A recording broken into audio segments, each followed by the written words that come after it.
Is Bitcoin the currency of the future, or is it the payment system they're developing? Bingo! It's the payment system. It's the blockchain encryption, and they're interesting things. I think Bitcoin, or the really blockchain encryption that's behind it, has a greater ability to bring more of the world's population out of poverty than anything we've seen in.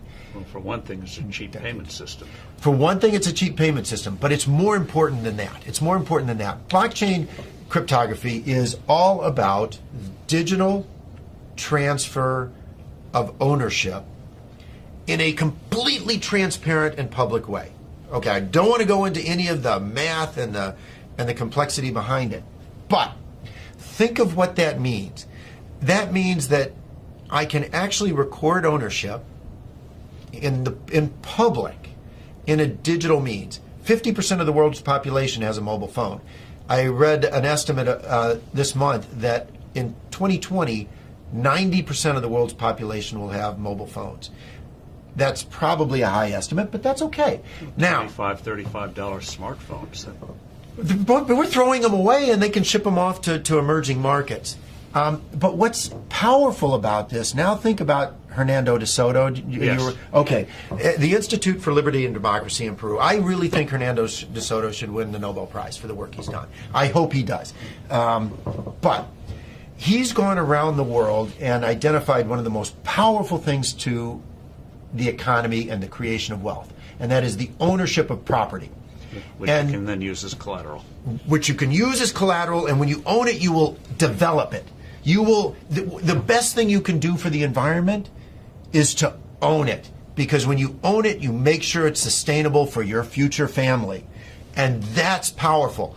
But they don't have the ability to own it. If you live in a shanty town, you operate outside of the legal economy. It's not that you want to operate outside of the legal economy, but you have no ownership of any property. Although in the neighborhood, everyone knows who owns what. And once you introduce blockchain cryptography, guess what they can do? Have a public ledger of ownership and transfer that cannot be denied because it's absolutely transparent. It's absolutely transparent. It is the means through which these individuals can get exactly what Hernando de Soto thinks they best need to bring themselves out of poverty. It is so much more profound than that, but at its very basis, it has the ability to give these individuals the right of ownership to property. And that has, more than anything else, the ability to bring them out of poverty.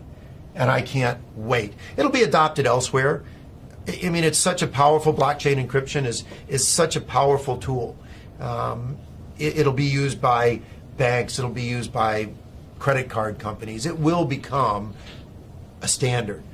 But what's more interesting is what it can do to poverty around the world, to eliminate poverty. But also, what does that mean, that technology mean for credit card companies and the whole payment system? Crazy gobbledygook payment system we have today, very expensive. Doesn't that blow it away? I hope so. I hope so. I mean, think about it. When there was one manufacturer of phones in the U.S., the U.S. government, what did we have? This big clunky rotary thing that sat on desks. Now, what do we have? Cell phones of all flavors, sizes.